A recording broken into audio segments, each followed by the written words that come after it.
अब section number 211 पे हम आते हैं। इसमें बात करी गई है इंफॉर्मेशन केसेस के बारे में, यानी सेक्शन नंबर 210 का क्लॉज 1 जो था, जिसका सी पार्ट था, उसके बारे में 211 में बात करी गई है। यहाँ पे बोला हुआ है कि अगर एक मजिस्ट्रेट जो है इंफॉर्मेशन के ऊपर कॉग्निजेंस ले रहे हैं, यानी इनके पास कोई कंप्लेनेंट नहीं आया, ना ही इनकी कोर्ट में कोई पुलिस रिपोर्ट फाइल हुई है इस केस से रिगार्डिंग, ये सिर्फ अपनी इंफॉर्मेशन के ऊपर इनको कोई इंफॉर्मेशन मिली होगी, इसके ऊपर इन्होंने कॉग्निजेंस ले लिया केस में। तो यहाँ पे जिस एक्यूज के खिलाफ कॉग्निजेंस ले रहे हैं, उस एक्यूज के पास ये राइट है कि वो एक एप्लीकेशन डाल दे कि सर आप मेरे केस में ट्रायल नहीं करोगे, आपने कॉग्निजेंस तो ले ली बट आप मेरे केस में ट्रायल नहीं करोगे because I think that you are biased. तो इस बायस के एलिगेशन को डील करने के लिए सेक्शन नंबर 211 बनाया गया है कि अगर इंफॉर्मेशन के ऊपर आप कॉग्निजेंस ले रहे हो तो आपकी कोर्ट में एक एप्लीकेशन डाली जा सकती है कि आप मेरे केस को ट्राई नहीं करोगे, कोई दूसरा मैजिस्ट्रेट इस केस को ट्राई कर सकता है लेकिन आप नहीं करोगे। तो यहाँ पे एक्यूज के बेनिफिट के लिए सेक्शन नंबर 211 बनाया गया। यहाँ पे आपको याद रखना है कि section number 211 police report cases और कंप्लेंट केसेस के ऊपर अप्लाई नहीं होगा। अब सेक्शन नंबर 212 के ऊपर हम आते हैं। इसमें बात करी गई है मेकिंग ओवर ऑफ केसेस के बारे में। यहाँ पे बोला हुआ है कि जो हमारे सीजीएम है वो किसी भी मैजिस्ट्रेट को कोई भी केस मेक ओवर कर सकता है। सपोज सीजीएम एक केस को सुन रहे थे, उनको लगता है कि मेरे पास ये केस को आगे बढ़ाने का टाइम नहीं है, I think this case should be made over to some other magistrate. तो यहाँ पे सीजीएम जो है इस केस को एक दूसरे मैजिस्ट्रेट को भी मेक ओवर कर सकते हैं। Okay, and same power her first class magistrate के पास है। अगर एक फर्स्ट क्लास जुडिशियल मैजिस्ट्रेट को लगता है कि वो इस केस को नहीं सुन सकते हैं तो वो इस केस को आगे जाके मेक ओवर भी कर सकते हैं, लेकिन यहाँ पे उनको पहले सीजीएम का अप्रूवल लेना पड़ेगा। सीजीएम जो पर्सन को बोलेंगे उन्हीं पर्सन को आप यहाँ पे केस को मेक ओवर कर सकते हो। ओके, अब सेक्शन नंबर 213 के ऊपर हम आते हैं। इसमें बोला हुआ है कि जो हमारा कोर्ट ऑफ सेशन है वो किसी भी केस में कॉग्निजेंस नहीं लेंगे। ओके, तो आपको यहाँ पे याद रखना है कि जो हमारा जनरल रूल है वो यही है कि हर केस में जुडिशियल मैजिस्ट्रेट जो है वही कॉग्निजेंस लेंगे, लेकिन इसी सेक्शन के 213 जो सेक्शन है, इसी का जो एक्सेप्शन है वो भी यहीं पे गिवन है। यहाँ पे जो वर्ड्स यूज हो रहे हैं, except as otherwise expressly provided by the Sanhita, यानी जहां जहां पे भी न्यू सीआरपीसी में एक्सप्रेसली प्रोवाइड किया गया है कि यहाँ पे कोर्ट ऑफ सेशन भी कॉग्निजेंस ले सकते हैं, तो वहां पे कोर्ट ऑफ सेशन जो है वो कॉग्निजेंस ले पाएंगे। लेकिन हमको पता है कि सिर्फ दो ही जगह हैं, यहाँ पे न्यू सीआरपीसी में सिर्फ दो ही जगह हैं जहां पे जो हमारे कोर्ट ऑफ सेशन है वो भी कॉग्निजेंस ले सकते हैं। इसके अलावा पूरी न्यू सीआरपीसी में कहीं पे भी जो कोर्ट ऑफ सेशन है वो कॉग्निजेंस नहीं ले सकते। हम ऑलरेडी डिस्कस कर चुके हैं कि अगर पब्लिक सर्वेंट का कोई डेफेमेशन का केस है, सपोज प्रेसिडेंट या फिर गवर्नर का, तो यहाँ पे कोर्ट ऑफ सेशन जो है वो भी कॉग्निजेंस ले सकते हैं। ओके, या फिर एक न्यू एक्यूज को आपको ट्रायल के दौरान एक नए एक्यूज को आपको केस में लेके आना है, तो इस नए एक्यूज के खिलाफ भी कोर्ट ऑफ सेशन जो है वो कॉग्निजेंस ले सकती है। ओके,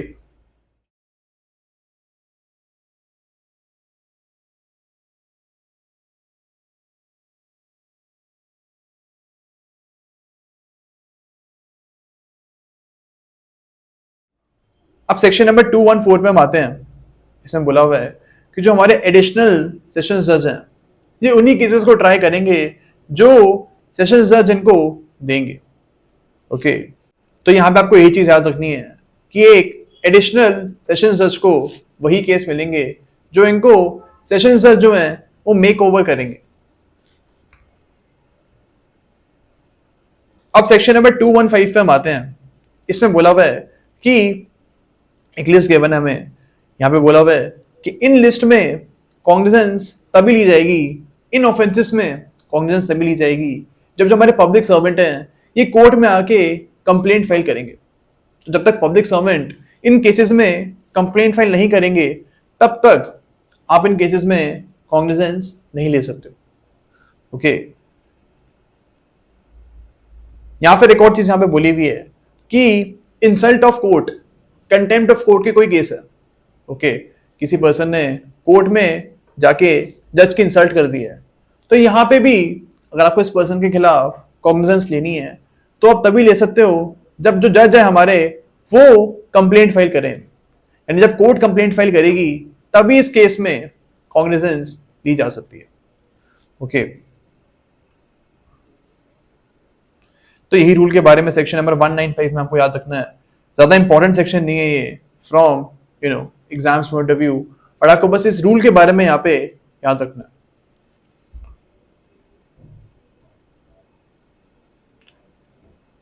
अब सेक्शन नंबर 216 पे हम आते हैं। 216 में हम आते हैं, इसमें बोला हुआ है कि अगर एक पर्सन को, एक विटनेस को थ्रेटन किया गया, तो बस एक्यूज एक विटनेस को जाके थ्रेटन करता है कि तू अगर मेरे खिलाफ गवाही देगा तो आई विल किल यू। तो इस केस में भी जो एक्यूज यहाँ पे डरा रहा है, इसके खिलाफ आप कॉग्निजेंस तभी ले पाओगे जब जो हमारा विटनेस है वो एक कंप्लेंट फाइल कर दे। जब तक विटनेस कंप्लेंट फाइल नहीं करेगा तब तक आप इस केस में कॉग्निजेंस नहीं ले सकते। ओके, अब सेक्शन नंबर 217 पे हम आते हैं। यहाँ पे हमको एक लिस्ट गिवन है, यहाँ पे हमको लिस्ट गिवन है। इस लिस्ट में उन ऑफेंसेस के बारे में बात करी गई है जो कि ऑफेंसेस अगेंस्ट स्टेट है।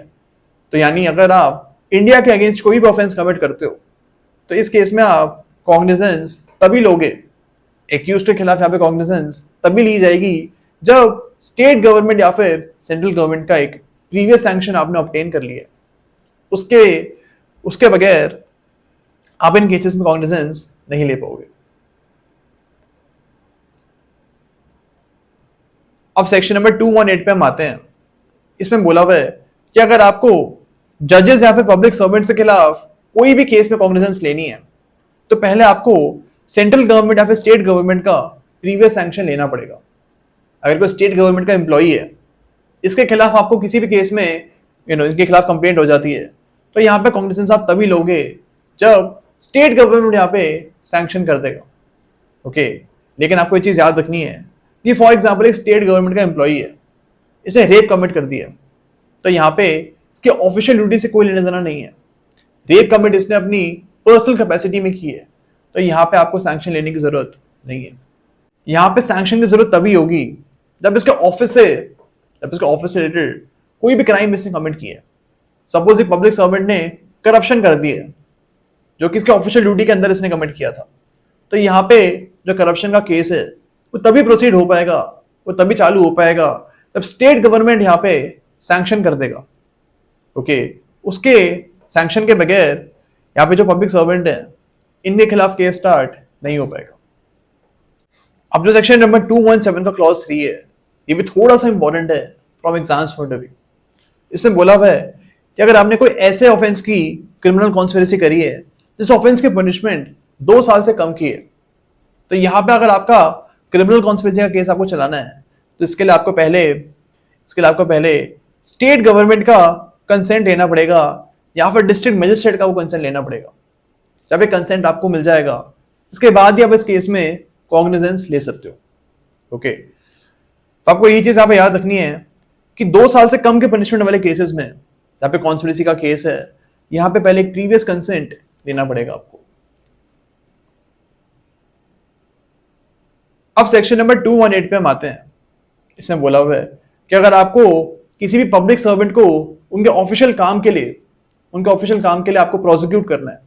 सपोज एक एलिगेशन एक पर्सन के ऊपर, एक पब्लिक सर्वेंट के ऊपर कि इसने अपने ऑफिस के दौरान एक करप्शन कमिट कर दिया, तब जो करप्शन का केस है ये तभी स्टार्ट हो पाएगा जब जो हमारे स्टेट गवर्नमेंट है या फिर हमारे जो सेंट्रल गवर्नमेंट है उनका आपको प्रीवियस सैंक्शन मिल जाता है। अगर जो एम्प्लॉई है वो स्टेट गवर्नमेंट का एम्प्लॉई है तो पहले आपको स्टेट गवर्नमेंट का सैंक्शन लेना पड़ेगा एंड उसके बाद ही आपका ये केस स्टार्ट हो सकता है। ओके, लेकिन अगर इस पब्लिक सर्वेंट ने कोई ऐसा ऑफेंस कमिट की है उसके ऑफिशियल ड्यूटी से उसका कोई लेना देना नहीं है। सपोज पब्लिक सर्वेंट ने रेप कमिट किए, ओके, अब रेप का कोई लेना देना नहीं है इसके ऑफिस के काम से, तो यहाँ पे जो प्रीवियस सैंक्शन है स्टेट गवर्नमेंट का वो आपको लेने की जरूरत नहीं है। ओके, तो ये प्रीवियस सैंक्शन के बारे में सेक्शन नंबर 218 हमें बोलता है। अब सेक्शन नंबर 219 पे हम आते हैं। इसमें बात करी गई है ऑफेंसेस अगेंस्ट मैरिज के बारे में। यहाँ पे चैप्टर नंबर 5 के बारे में बात करी गई है। अगर चैप्टर नंबर 5 के अंदर जो हमारा BNS है, तो चैप्टर नंबर 5 जो है, तो उसके अंदर कोई भी ऑफेंस कमिट हुआ है, उसके अंदर कोई भी ऑफेंस कमिट हुआ है, तो यहाँ पे कॉग्निजेंस तभी ली जाएगी जब वाइफ या फिर हस्बैंड आके कंप्लेंट फाइल करेंगे। ओके, फॉर एग्जाम्पल बिगमी का केस है, एक हस्बैंड ने सेकंड मैरिज कर ली है एंड वाइफ को यहाँ पे कंप्लेंट फाइल करनी है, तो पहले कंप्लेंट फाइल करेगी, उसके बाद ही इस केस में कॉग्निजेंस ली जा सकती है। ओके, तो यहाँ पे आपको ये चीज याद रखनी है कि FIR अगर आप फाइल कर रहे हो, अगर एक वाइफ आके यहाँ पे FIR फाइल करेगी बिगमी के केस में, तो यहाँ पे कॉग्निजेंस आप नहीं ले सकते हो। यहाँ पे कॉग्निजेंस तभी ली जाएगी जब ये वाइफ आके कोर्ट में एक कंप्लेंट फाइल करती है। ओके, इसके बारे में आपको सेक्शन नंबर 219 में याद रखना है। ओके, एग्जाम में इसमें ज्यादा क्वेश्चन पूछते नहीं है, बस आपको कॉन्सेप्ट थोड़ा सा पता होना चाहिए कि 219 बोलेगा क्या। अब सेक्शन नंबर 220 पे हम आते हैं। इसमें सिंपल से बोली हुई है कि अगर एक वाइफ के साथ क्रुएलिटी हो रही है, ओके, क्रुएलिटी हो रही है, तो क्रुएलिटी की जो कंप्लेंट है ये वाइफ खुद आके फाइल करेगी। या फिर वाइफ कंप्लेंट भी फाइल कर सकती है और चाहे तो ये FIR भी फाइल कर सकती है। तो आपको याद रखना from PT's point of view कि क्रुएलिटी के केसेस में आप कंप्लेंट भी फाइल कर सकते हो और FIR भी आप फाइल कर सकते हो। ओके, तो यहाँ पे अगर वाइफ के रिलेटिव्स क्रुएलिटी की कंप्लेंट फाइल करते हैं या फिर FIR फाइल करते हैं, उसके बाद ही इस केस में कॉग्निजेंस ली जा सकती है। यहाँ पे ये नहीं हो सकता कि वाइफ का जो पड़ोसी है, पड़ोसी आके कंप्लेंट कर रहा है कि इस लेडी के साथ क्रुएलिटी हो रही है, इस पड़ोसी की कंप्लेंट के ऊपर जो हमारे जजेस हैं वो कॉग्निजेंस नहीं ले सकते। ओके, अब सेक्शन नंबर 221 पे हम आते हैं। यहाँ बोला हुआ है कि जो हमारा मैरिटल रेप है, section number 67 of new IPC में जो मैरिटल रेप है, इसमें आप इन केसेस में आप कॉग्निजेंस तभी ले पाओगे जब with in 1 year of marital rape कोई भी वाइफ आके कंप्लेंट फाइल करती है। ओके, अगर with in 1 year of marital rape कोई कंप्लेंट फाइल नहीं होती है, तो यहाँ पे कॉग्निजेंस आप इस केस में नहीं ले पाओगे। ओके, अब सेक्शन नंबर 222 पे हम आते हैं। यहाँ पे बात करी गई है डेफेमेशन के केसेस के बारे में। यहाँ बोला हुआ है कि जो हमारे नॉर्मल डेफेमेशन के केसेस हैं, वो कोई भी पर्सन मैजिस्ट्रेटी कोर्ट में जाके फाइल कर सकता है। सपोज एक बंदा है, इसके खिलाफ वी ने डेफेमेशन करा है, तो एक मैजिस्ट्रेटी कोर्ट में जाके कंप्लेंट फाइल कर सकता है इस डेफेमेशन के रिगार्डिंग। यहाँ पे ए जो है FIR वो फाइल नहीं कर सकता है, सिर्फ कंप्लेंट ही वो फाइल कर सकता है यहाँ पे। ओके, और यहाँ पे ए की कंप्लेंट के ऊपर डेफेमेशन की प्रोसीडिंग्स स्टार्ट हो सकती हैं। यहाँ पे आपको ये चीज याद रखनी है कि अगर सपोज ए के खिलाफ डेफेमेशन हुई है, तो एक थर्ड पर्सन C जो है वो जाके कंप्लेंट फाइल नहीं कर पाएगा, ए को ही यहाँ पे कंप्लेंट फाइल करनी पड़ेगी। अब जो इसका क्लॉज 2 है, ये थोड़ा सा इंपॉर्टेंट है from exams point of view. यहाँ पे बोला हुआ है कि अगर कोई भी पब्लिक सर्वेंट है, जैसे कि प्रेसिडेंट, वाइस प्रेसिडेंट, गवर्नर, और यहाँ पे लिस्ट दी हुई है पब्लिक सर्वेंट्स की, तो यहाँ पे अगर किसी भी पब्लिक सर्वेंट के खिलाफ डेफेमेशन की प्रोसीडिंग्स हो रही है, तो जो प्रोसीडिंग्स हैं ये कोर्ट ऑफ सेशन में भी स्टार्ट हो सकती हैं। तो जरूरी नहीं यहाँ पे आपको मैजिस्ट्रेटी कोर्ट में जाके ही कॉग्निजेंस दिलवानी है। अगर पब्लिक सर्वेंट के खिलाफ डेफेमेशन हो रही है, तो कोर्ट ऑफ सेशन में भी जाके आपकी कॉग्निजेंस जो है वो ली जा सकती है। ओके, एंड ऐसे केसेस में जो है एक पब्लिक प्रोसिक्यूटर जो है वो इस केस को ओपन करेंगे। ओके, अब यहाँ पे आपको एक और चीज याद रखनी है कि अगर आप कोर्ट ऑफ सेशन में जाके एक कंप्लेंट फाइल कर रहे हो डेफेमेशन के केसेस में, तो जो कंप्लेंट है आपको with in 6 months of defamation आपको एक कंप्लेंट फाइल करनी पड़ेगी। क्लॉज 5 में आपको एक लिमिटेशन दी हुई है कि कितने टाइम के अंदर अंदर आप कोर्ट ऑफ सेशन में जाके एक डेफेमेशन की कंप्लेंट फाइल कर सकते हो। ओके, अब आपको ये चीज याद रखनी है कि जो यहाँ पे लिमिटेशन गिवन है 6 महीने का, ये मैजिस्ट्रेटी कोर्ट के अंदर नहीं है। यानी कि अगर आपको मजिस्ट्रेटिव कोर्ट में जाके एक डिफेमेशन की कंप्लेंट फाइल करनी है तो ये आप 6 महीने के बाद भी फाइल कर सकते हो। ओके, आपको यहाँ पे एक और चीज याद रखनी है कि फॉर एग्जाम्पल हमारे प्रेसिडेंट ऑफ इंडिया, इनके खिलाफ डेफेमेशन हो चुका है, ये कोर्ट ऑफ सेशन में जाके एक डेफेमेशन की कंप्लेंट फाइल नहीं कर पाए हैं। ओके, तो इस पर्टिकुलर केस में ये चाहे तो 6 महीने के बाद मजिस्ट्रेटिव कोर्ट में जाके भी कंप्लेंट फाइल कर सकते हैं, बिकॉज हमको पता है जो हमारी मजिस्ट्रेटिव कोर्ट है इनके ऊपर कोई भी लिमिटेशन नहीं है, ये कभी भी डेफेमेशन की प्रोसीडिंग्स स्टार्ट कर सकते हैं। ओके